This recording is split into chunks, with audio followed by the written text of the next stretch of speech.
is up? Welcome to another video. I am Yasamin, and today we are here to talk about what was wrong with Shadow and Bone Season 2. Now, if you know me, or I'm just gonna tell you, you don't have to know me, I am a huge fan of Grishaverse. It's my personality trait.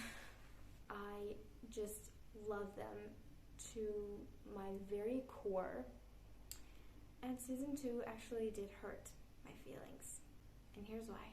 There are obviously some good things that we could talk about.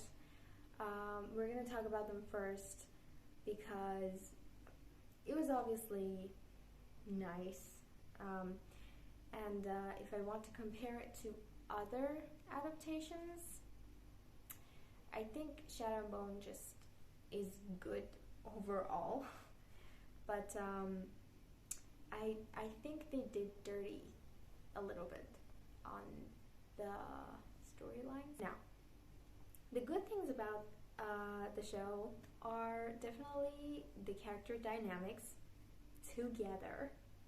For example, they have actually recovered and renewed Mal's character. If you've read the books, you just know that Mal is not it. He is just very bleak. He is childish, and his whole character just revolves around Alina. And Alina is obviously in the middle of a fucking war. And he, like, every 5 minutes, I swear to God, like, every 5 minutes it was just like, but I'm here for you. Why aren't you paying attention to me anymore? Hey, Mal, we get it. You love her. Fine. But actually, in the series, they have tried, at least, to give him a little bit more personality, which I like.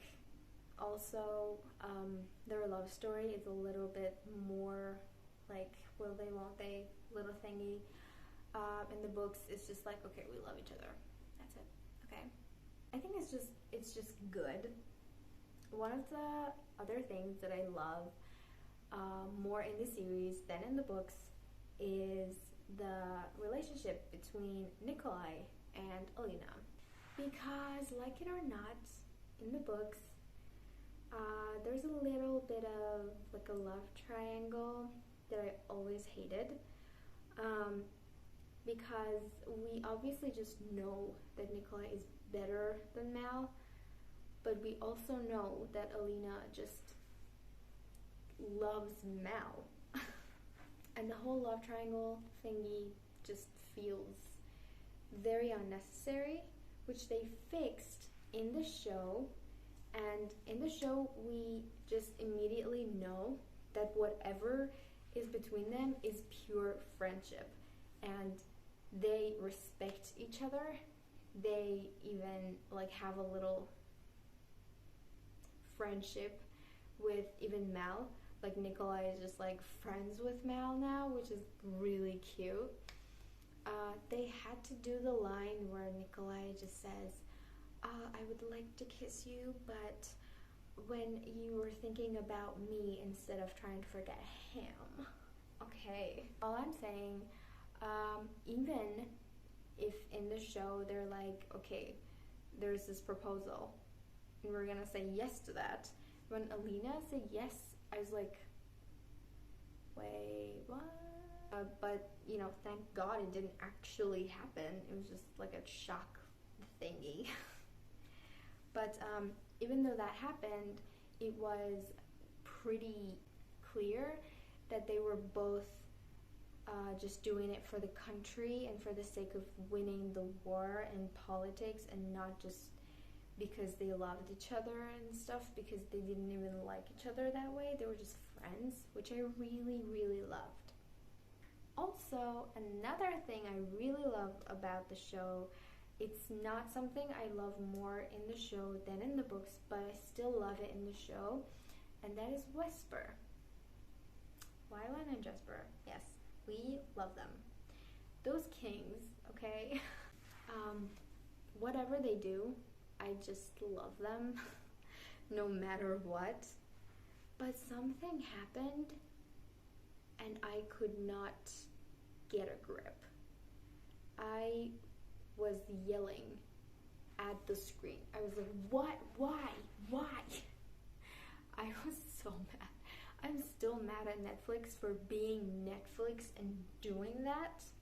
So here's my problem. I don't know how to explain it to you, but Jesper and Wylan are supposed to be two teenagers, which means they are 16, 17, something around that. And they aren't fully fleshed out characters. Like, especially in the first book, Six of Crows, it's not like that they know what they're actually doing. And I love that, because at first we get the vibes of Wylan and we're like, you look queer, okay? But Jesper's like, I'm all about the ladies and stuff. And then they start liking each other, and then that iconic line where Wylan's like, just girls, and then Jesper's like, no, not just girls. Girl, we were robbed because they turn out to be a one-night stand that Jesper forgot about. Excuse me? Jesper is a 17-year-old. I don't exactly remember, but he is either 16 or 17, or even maybe younger. And you are telling me that this teenager in the city of Ketterdam was running around being bisexual and sleeping with boys and then forgetting them. And okay, fine, I can be okay with that. They did it in season 1, and I was like, okay, fine, he is flirty. He does that to get the plan done, fine. But you're playing Wylan into this? Excuse me, no, it's no for me. Like, absolutely not. And you know, one of the things I'm really sad and mad about is that we will never get to see their first kiss being ruined by Jesper kissing someone else and thinking it was Wylan, and then Wylan being like, huh, okay, cool. And then they just have to like make it up, and god damn it. The more I talk about it, the more angry I get at this. Because Wesper happening, like them liking each other, because Jesper is like, who is this spoiled brat? And they're kind of like, and Wylan's just like, I'm not here for you, like, shut up. And they start making this chemistry between them, and then they start liking each other, and it's so cute, and we were robbed of all that just to get a whole long ass will they won't they slow burn stuff for Kenej. Why was it even necessary? Why was it even necessary? Okay, I am so mad about the crows. Like, I don't even care about like Alina and Mal and the Darkling. I really don't care about them. I do, however, care about Nikolai and Zoya. And I was like, where is Zoya? A full portion of the second book, which is Siege and Storm, which was the main book they must have used for this season, is Zoya being Zoya. Zoya was nowhere to be found. Zoya was nowhere to be found. She had no plot line except for one scene where they just get beat up, and she's like, okay, forget about that man that is in Hellgate because he is religious and stuff. Don't do that, Nina. And then Nina's like, I'm gonna do whatever I want. And then Zoe's just like, Zoe has been done dirty in the series because, like, she's supposed to be our queen. She's supposed to be someone we love and cherish and we trust. She is supposed to be big, and she wasn't even there. And just to like shut us up, Netflix was like, okay, so here's a scene.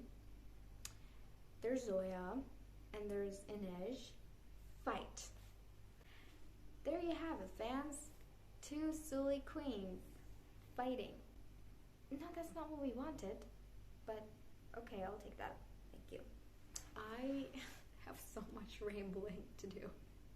I don't even know like where I'm going with this. It's so random. But whatever, just bear with me, okay? I didn't take notes or anything. I'm just saying whatever I'm thinking of because it's been swirling around in my head for so long since I've watched it. And I just have to say it.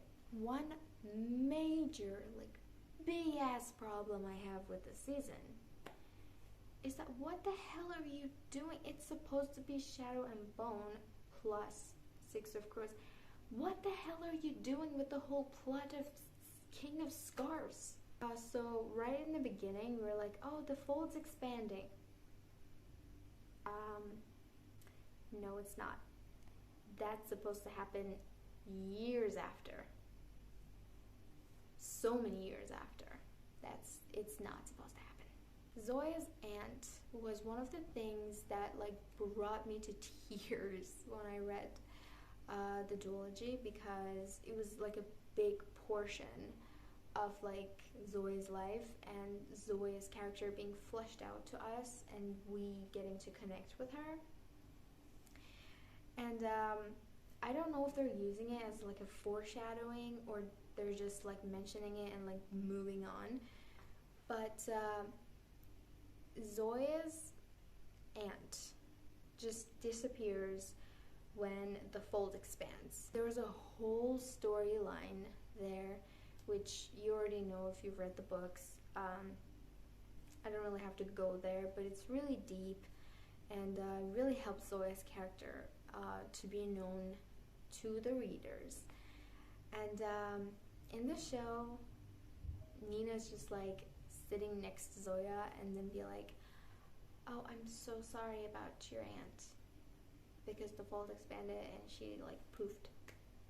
And then Zoya's like, oh, we've all lost somebody and that's it. I'm like, no. One other issue that I have with it is how the King of Scars that we know is brought to life. So in the books, we're like, okay, Nikolai is actually taken for so many hours and he's actually literally transferred into this Volcra. Right? Right. And then Alina tries to like save him and she can't. And she's like a literal monster until the fold is gone. And that's how it all happens, which is so dramatic and beautiful. And it really shows in the story how much Alina cares about Nikolai as a friend, and how it's just not enough. Even the Sun Summoner cannot help him, cannot save him. And then it's all poofed out when in the series he's just like grabbed by this little Nichivoya and then he's freed like 2 seconds after, and then he's turned into the King of Scars. Did you have to spend your budget on a book that's not even happening right now? Like you could do King of Scars for like 2 seasons later. You don't have to do it now, but you could put in some key moments that are that are making the story. But no, you just skip. David. Why do you hate David? Netflix? Why? Yes, spoilers. David does die, but not there, not so early, and not without any sort of character. David is supposed to be this really smart guy who, if he wasn't there, Ravka and Nikolai would be both under cement. David is the one who invents literally everything in the army that Nikolai uses to keep Ravka alive. He ends up leaving Genya to be attacked by the Nichivoya. Now here's my problem. If you are doing this to a very important character, fine. But you're gonna have to leave room to recover them. No, you're just gonna kill them off. They weren't even officially dating. Like, they were just like, I like you, like hard eyes, and he was like, oh, I like you too, like your armor is your beauty, but you're still inside in like, excuse me? Also that ending, I understand why they didn't want to like kill off Alina and like send her to go live her life with Mal, because well, it's obviously a franchise, and they've built up a main character out of Alina. I understand why they want to like keep her in the plot, but what I don't understand is Inej leaving, which happens in the end of Crooked Kingdom, which is the end of the story for the Crows so far. So you're telling me that we reached the end with the Crows without barely even starting anything? Like, you fucked up Wesper. You are fucking up Kenej because there's barely anything they're doing. They're just like interacting and be like,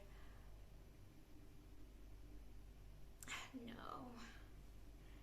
That's it. That's all they're doing. Like in the books, yes, they don't really get together until the very end. And that's not even barely getting together. I get it. But in the whole heist thing they're doing, and in the whole like Kaz's plans, you can see how much they care about each other, and how much Kaz is like so protective over her, and you know, we all know that like Kaz is like, use the net, and it's just like, I don't need a net, Kaz, you bitch, I'm better than that. And then Kaz is like, no, I can't let you get hurt and stuff. And then like in the heist, we have so many cute moments for them. But in the series, they are barely doing anything. They're just like running around trying to like get screen time. And then when they do, Kaz and Inej are like, I want you, but I can't be with you. So, bye girl.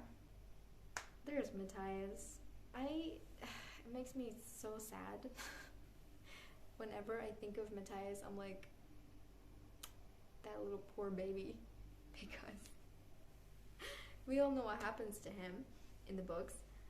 But like in the series, he was barely even there. Like, he was just in the prison. You're making up just plot lines for everyone to get them screen time even though they don't have anything. You make up new characters out of the blue and then kill them off, but you don't give Matthias a little plot at least to be in the show. Like whenever they showed him, it was like 5 seconds behind the bars, him being like really frustrated and everything, and that was it. I don't even know which one got it worse, the Crows or the Shadow and Bone crew. They stole the lines without even a word changed out of Six of Crows duology books. They got the dialogues right out of it and then put it in the scenes without no plots. Like the scene with Pekka's son, we all know how iconic that scene is. One of the key moments, key elements I really loved about that scene in the books was that the other crows didn't even know, like they didn't trust Kaz enough not to have hurt the baby, the kid, and they were all like, "Did you bury a little child?" And Kaz was like, "Yes, I have." And like Inej was like the whole time was like, "No, you didn't." Kaz was like, "Yeah, I did it. Do what you want with it." And then when the scene is finally over and we've all freaked the fuck out, Kaz is like, "Kids in the house. I've done nothing." I think the only thing they got well in the series is Nina. Nina is just the best, just like she is in the books. She's witty, she's very smart, she's like great, a total queen. I think they managed not to fuck her up just because there wasn't really much plot around her this season, but definitely when Matthias is out of prison and they are gonna have to like give her actual plot, I'm pretty sure they're gonna fuck her up too, because anyways, this is all I can remember.